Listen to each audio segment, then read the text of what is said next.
השתיקה בתרגול. בואו נחזור לסיבה שבגללה התכנסנו. בדרך כלל, אם אני מסתכל היום על האנשים שיושבים כאן בחדר, אז אני רואה שיש אנשים מתחומים שונים, ממקומות שונים בארץ, מגילאים שונים, טווח גילאים פה מאוד רחב. אני חושב שטווח הגילאים פה בחדר הזה הוא כמעט 50-60 שנה, מהכי צעיר להכי מבוגר. אבל כולם באים לעשות דבר אחד. והדבר הזה הוא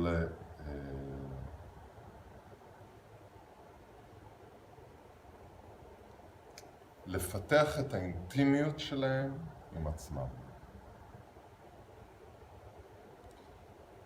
אנחנו אומרים שהמיינד שלא יודע הוא הכי אינטימי, הכי קרוב. לעתים קרובות אנחנו אומרים שאני נמצא עם מישהו בסיטואציה והוא חושב ואני חושב, אז אנחנו מרחק 1,000 קילומטר אחד מהשני. אפילו, מי שציין קודם את המיטה, אפילו אם אני נכנס עם מישהי למיטה והיא חושבת ואני חושב, אנחנו לא אינטימיים מספיק אחד עם השני. לעומת זאת אנחנו יכולים להיות כן באותו חדר, ושנינו נהיה במקום שלא יודע, ואנחנו נהיה במקום הכי אינטימי שלנו עם עצמנו. אז אנחנו באים לפה למספר ימים, זה יכול להיות יום, 3 ימים או 90 יום, תלוי אחד, עד 90 יום, כדי לפתח את האינטימיות שלי עם הלא יודע שלי. כדי לפתח את האינטימיות שלי עם הלא יודע, זה אומר שאני חוזר למקום שהוא לפני המילים והמחשבות.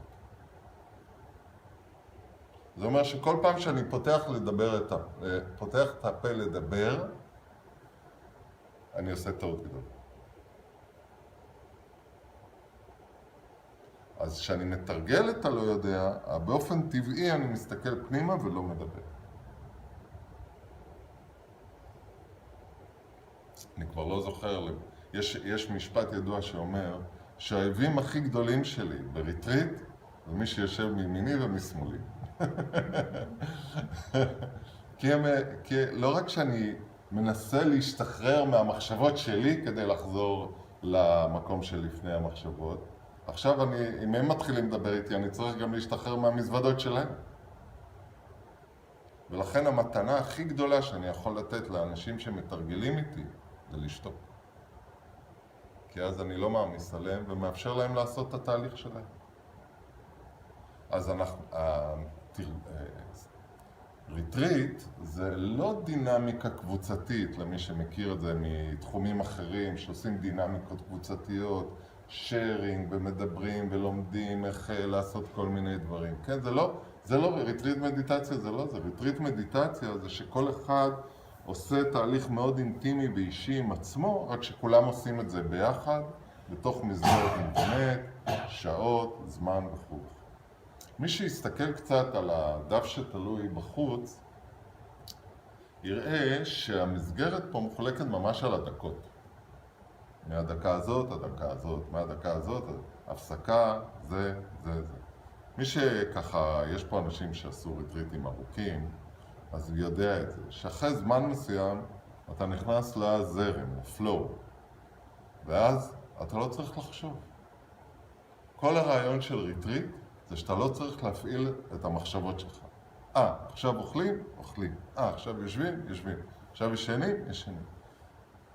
ככה זה. ומתישהו, דרך התהליך הזה, אתה מאפשר לעצמך להשתחרר מהמחשבות ולחזור למקום שלא יודע.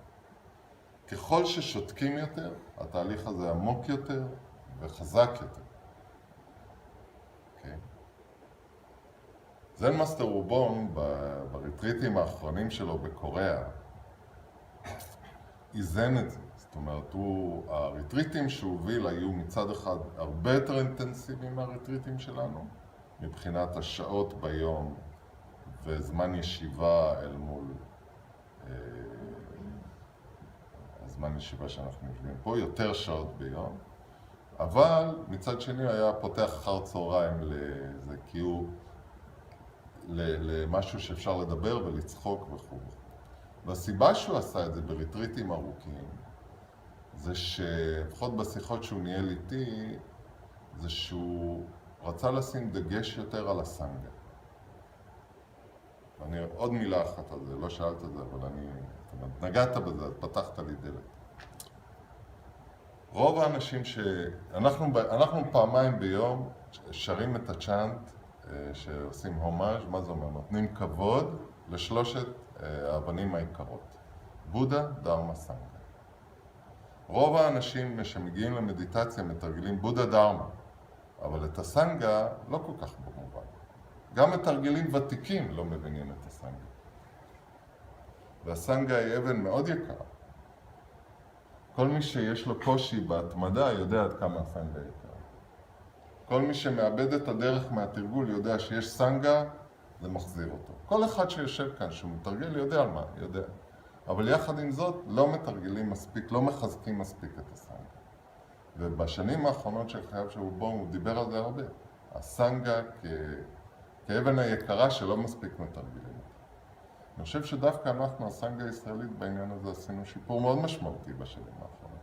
לאט לאט כל מי שנכנס מרגיש את זה יותר. לעומת מה שהיה נגיד לפני 10 שנים. באנו ממקום של טוב, בודה דרמה. כן, רק סיטים וסטון פרקטיסים. לאט לאט אנחנו עושים גם פיקניקים. מאוד חשוב. אוקיי? אני חושב, אני לא בטוח סיכמתי מספיק טוב, בריטריט כדאי לשתוק.